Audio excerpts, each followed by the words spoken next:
Il est devenu l'un des artistes francophones les plus populaires. RJ Kanyera est avec nous ce soir. Bonsoir. Bonsoir. Vous êtes auteur, compositeur, interprète, chanteur et danseur. Alors avant de commencer, vous aviez une annonce à nous faire. Quelle est-elle?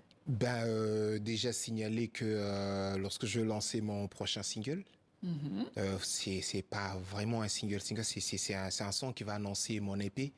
Je vais changer un peu de nom, donc ça sera plus RJ Kanyera, ça sera RJ seulement. Le choix de la simplicité, donc RJ. Ouais, RJ. C'est noté, mais c'est évidemment sous le nom de RJ Kanyera que vous vous êtes fait connaître, et surtout avec un titre, Tia. Ouais. On regarde, on écoute.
Tia qui veut dire en lingala. Ouais, c'est en lingala qui signifie balance. Balance la musique. Ouais. Et vous l'avez tellement bien balancé que vous avez fait 33 millions de vues. Vous vous doutiez en écrivant ce titre que vous allez connaître un tel succès?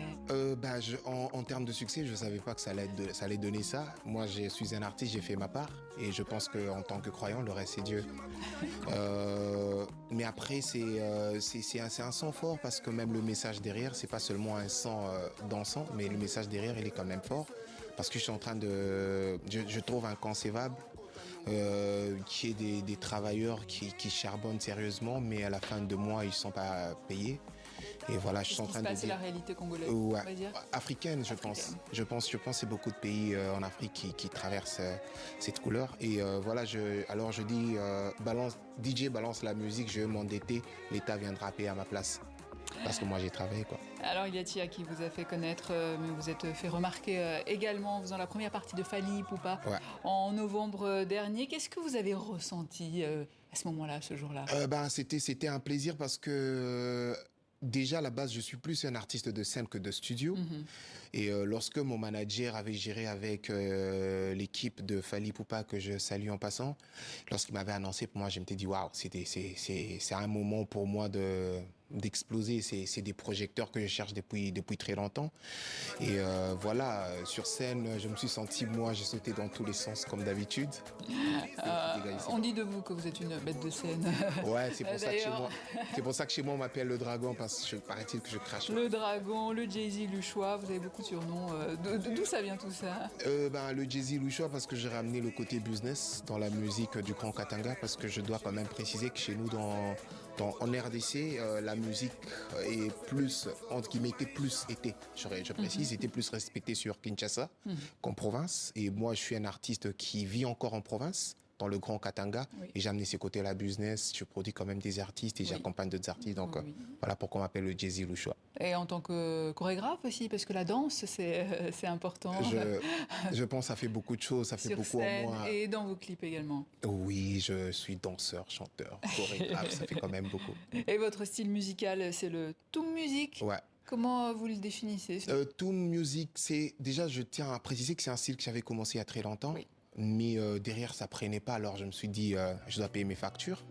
Donc, derrière, je suis rentré dans l'afro-pop, afro-dance et tout. Mais un bon matin, avec mon beatmaker ML, que je salue en passant, on s'est dit de revisiter l'ancien Kanyera. Toum Music, c'est juste un carrefour entre la musique amapiano et la musique congolaise. Sud-africaine. Voilà, et la musique congolaise. J'ai mis ça ensemble et Et voilà. Parce que je rappelle que vous êtes donc originaire de Kolwezi. Ouais. Qu'est-ce qui vous a amené à la musique, votre premier contact? Je pense que c'est parti de mon père parce que chaque soir, il nous appelait au salon pour nous jouer à la guitare. Il était bureaucrate, j'étais un président, il n'était pas musicien Donc professionnel. Rien à voir.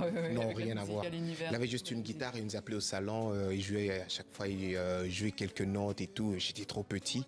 Je pense que c'était parti de là, mais après, ça me fait mal qu'il ne puisse pas voir ce qu'il a s'aimé parce qu'il n'est plus paix à son âme. La famille, la maman vous a soutenu quand même? Ouais, elle est toujours en vie. Non, au début, c'était pas ça. Elle n'était pas d'accord. Elle se disait, non, tu t'imagines. Après, c'était normal dans notre province, comme je le disais, la musique ne donnait pas. Elle me disait, non, écoute, essaie de faire autre chose. Tu sais, tu seras obligé de payer tes factures. Tu seras un père de famille un jour, tout ça. Et mais aujourd'hui, je pense elle est fière de moi. Voilà, petit message à la maman. Je sais que la transmission en direction des jeunes générations est importante aussi pour vous. Qu'est-ce que vous avez à leur dire ce soir pour ceux qui veulent faire de la musique ou autre passion? Déjà, c'est de rester concentré, de se dire que rien de grand n'est facile. On peut arrêter avec, par exemple, la musique et rentrer dans autre chose, ça sera toujours pas facile. Le plus important, c'est savoir ce que tu veux dans la vie et où tu vas. Ça, c'est le plus important, et de rester concentré. Il y a toujours des personnes autour de nous pour nous décourager et tout, mais nous, on doit rester concentré. C'est le plus important. Et donc, après 5 albums, c'est en tant que RJ que vous allez sortir votre prochain single et EP.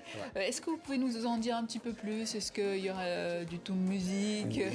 Oui, forcément. Des featuring aussi? Ouais, il y a des featuring que je ne saurais pas citer maintenant, mais il y a des featuring.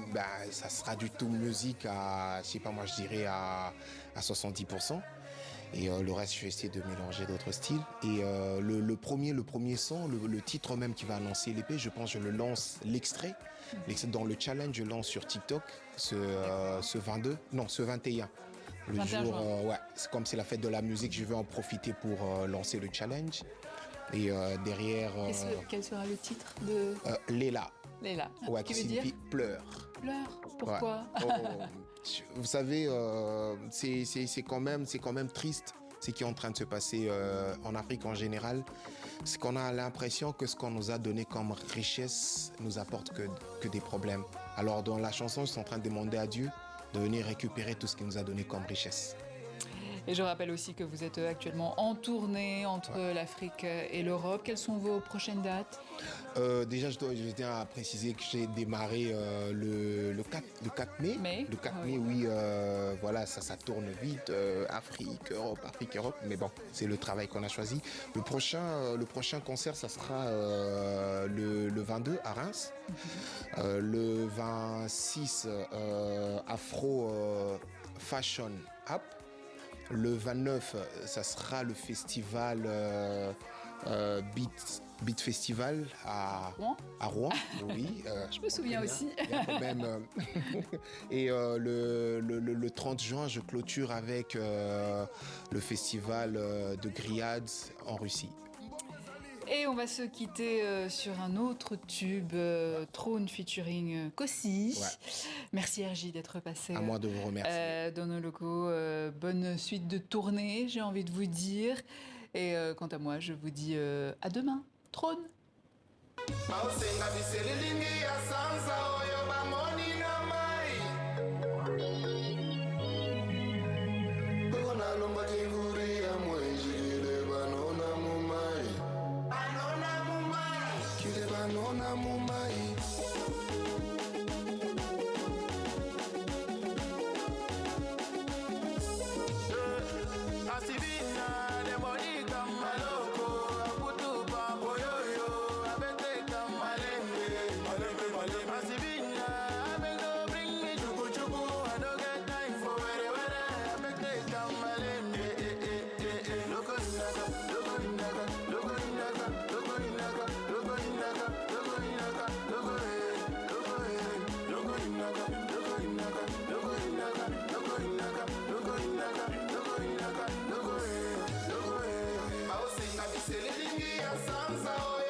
Fandelango eza kotelema fandelango.